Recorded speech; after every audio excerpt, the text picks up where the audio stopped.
Now, in some quarters in the internet, or on the internet, okay, we are hearing some talk about revolution. So, what I want to say about it is this. Here in America today, as of this time, okay, that's pretty much impossible. And I'll tell you why. What you should do is read the recent essay by Chris Hedges in terms of the brainwashing of various segments of the population to the point where nobody even gives a shit about political discourse in this country.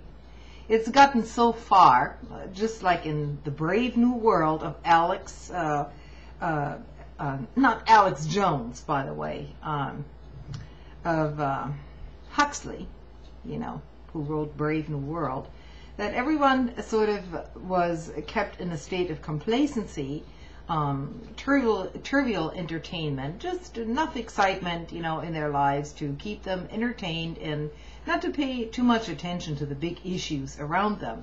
So we're already dealing with 3 generations, okay, of this Brave New World at this present time.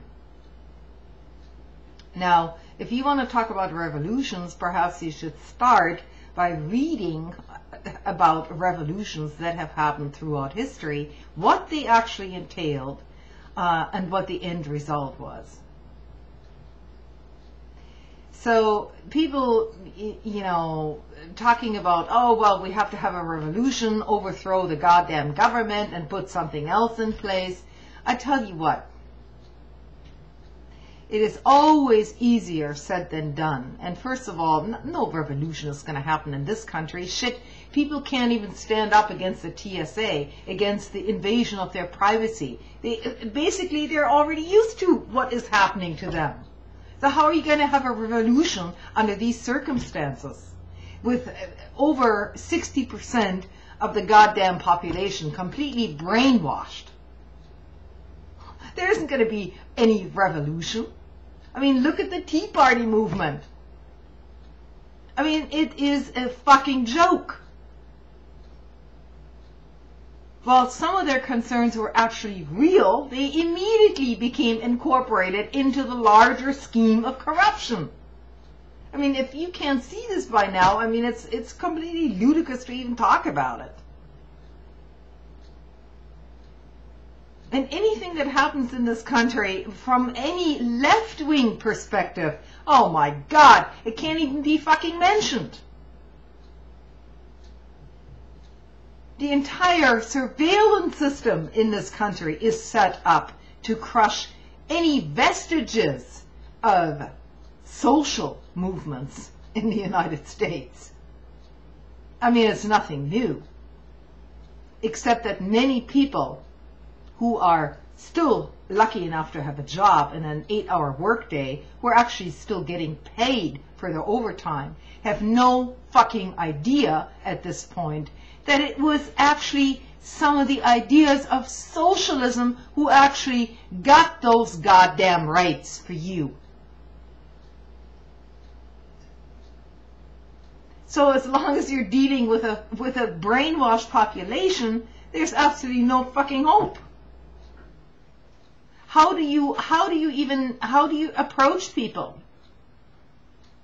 Can you approach people at, you know, around the water cooler at work and tell them, no, you know, some social programs are really good, when their television tells them 24/7 a day that no, you know, socialism is all bad. Oh my God, totalitarian government. Let's hide under the seat or let's bomb them.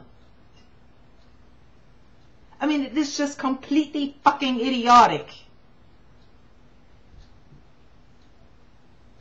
And you can't have any rational opinions in this kind of an atmosphere, or be heard, or for rational opinions to be heard, rather, in this kind of an atmosphere. It's ludicrous. It's impossible. So you have 2 choices.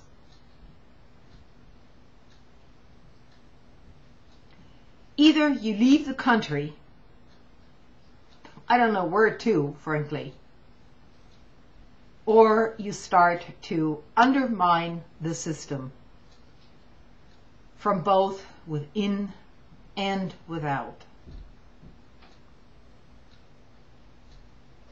I mean, it is completely useless, as we've seen, you know, during the G20 protests in Canada and in various other ventures around our own country, that you're just going to, if you have anything to say, anything important to say, which criticizes the overall meme of our government, which no longer is our government, you're quickly going to be, end up on some list, or, you know, be called a dissident, or some nut job, or something else. You know, it's just, it's typical.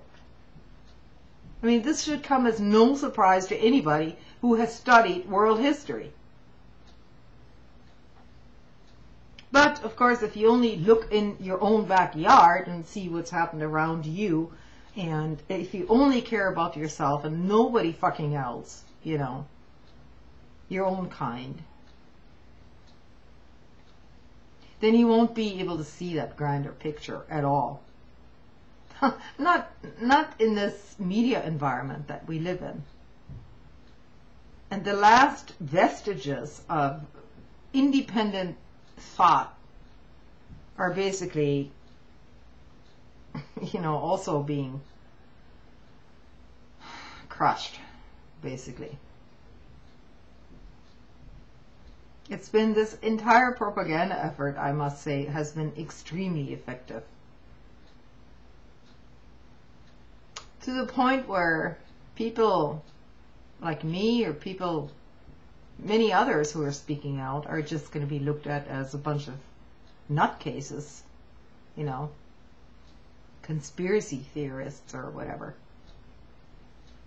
And it's just a matter of time before we become vilified or laughed at. Right now we still have our little voices here on the internet, but that's all going to come to an end too. The voices you'll hear are going to be voiceovers by other people, ridiculing us, distorting what we had to say.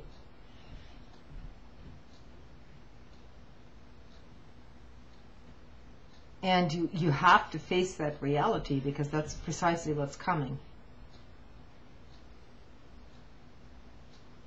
So internally you have to build up your own inner guards against this shit. I don't know how else to do it.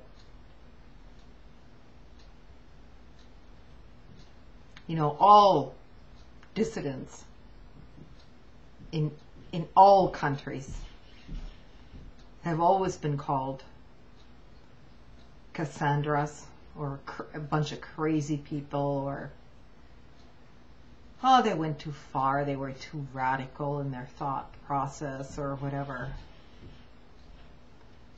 Then, of course, you know, 50, 60 years later, you'll find out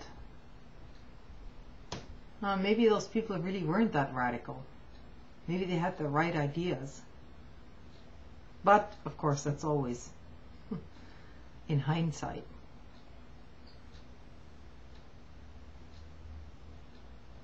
So, I don't have any illusions as far as rescuing planet Earth, or democracy, or the Republic, or anything else. History repeats itself because generations are taught to forget.